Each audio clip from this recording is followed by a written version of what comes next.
Hi everyone, I'm Steve, back here again with Dr. Nario from Biointegrative Health Center in Reno, Nevada. You can look them up online and see what kind of treatments and services they provide. So, great clinic. So welcome, doctor. Thanks, Steve, for inviting me again. Okay, so let's talk about Thymosin Alpha-1. What is it? So, Steve, this is one of the peptides, the more famous peptides, especially with the year of the pandemic. For the reason that in the age of infections, viruses, bacteria, and what we call variants now are around us, and the immune boosting capabilities of the body is the main focus of discussion. And adding to this arsenal is usually part of that discussion is Thymosin Alpha-1, especially if you're in the integrative medicine realm. It's a common peptide used in practice, really, and the abbreviation is TA-1, and it's a 28 amino acid peptide, and naturally produced by your thymus gland and regulates the immune system. And it signals what we call the T cells or immune fighting cells to be released from the so-called factory, which is the thymus gland. It was first discovered by the scientist named Alan Goldstein and colleagues in 1977. So you would imagine, wow, this thing has been out there.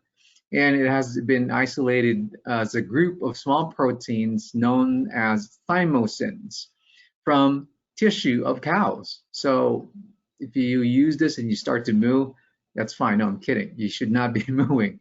Most peptides are not approved. You have to remember that. Thing here is this one is FDA approved, and the name of this prescription drug is Zadaxin, which is Thymosin.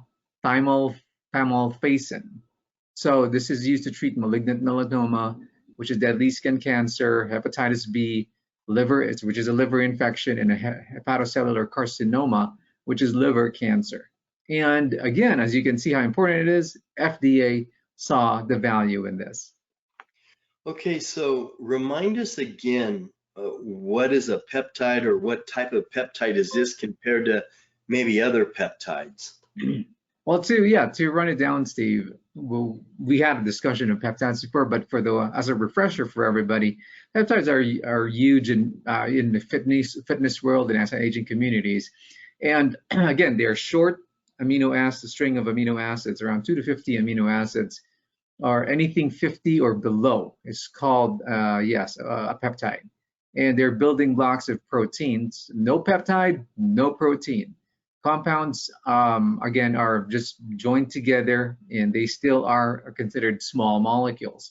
And aging and stress also makes the amino acids or the peptide production go down.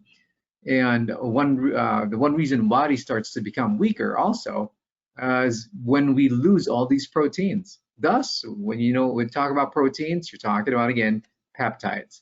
So there's so many variations of usage of peptides in the body, not only for building muscle, fighting wrinkles, but now we're talking about actually building that immune system in many different forms. Okay, so you also mentioned the thymus gland. How does that, can you discuss that a little bit? Right, so the thymus gland is located behind your sternum, Steve, and in between your lungs. So it's sandwiched in between. It's only active though until puberty. So it creates less in aging. So by age 75, the thymus gland is little more than just a fatty tissue. It's not producing what we need it to produce. After puberty, the thymus starts to slowly shrink and become replaced by fat. And thymosin, which is the hormone of the thymus gland, stimulates the development of the disease-fighting T cells, where the T cells are developed fully and matured and released into the lymphatic system or the blood vessels to identify, isolate, combat foreign invaders like viruses and bacteria. So Thymosin Alpha-1 signals the T cells to be released from the thymus gland. That's why it's a lock and key. It's almost like the house of the T cells or the immune cells so they can be released to fight infection in our bodies. Okay, so what is TA1 for? I mean, it's obviously something that you administer, but what's it for? What's it really do? Right. So it's actually TA1. Yeah, there's so many numbers behind it, but the heart of the term is TA1, which is thymosin alpha-1. So when you talk about research data about thymosin alpha-1, which is TA1, and you would notice that even up to the year 1979, there are already publications about it, and it's been investigated and actually has been used now, as I mentioned. And some of the diseases that we can actually get benefit from when we use TA1 is like one, seasonal allergies, fungal infections, cirrhosis, COPD, multiple sclerosis. Most common though is when somebody starts to get sick during the cold season, or even now during the onset of symptoms, we give a large bolus of this, and then the immune system just pops out of nowhere and prevents that illness not to get full blown. It can also has been also seen to improve the immune response of elderly people when they get the influenza vaccine, thus producing higher antibody responses. And when you combine it with the chemotherapy, it can also potentiate the anti-tumor effect of chemo while actually reducing its toxicity to the body.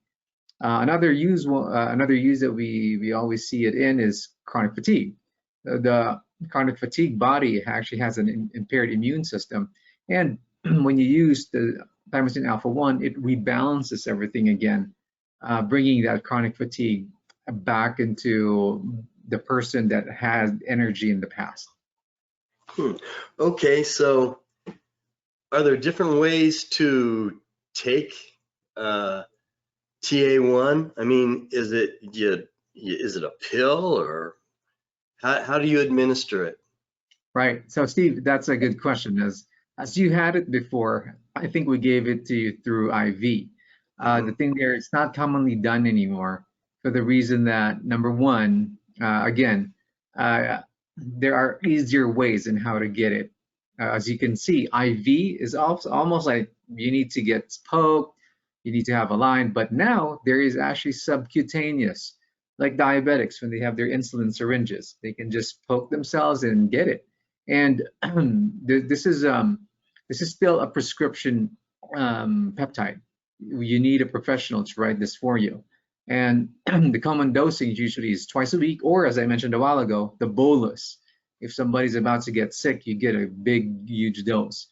Less common dosing would be daily, but I mean, there's so many variations really. But the most common is twice a week, yeah, and the bolus as we write it on prescriptions.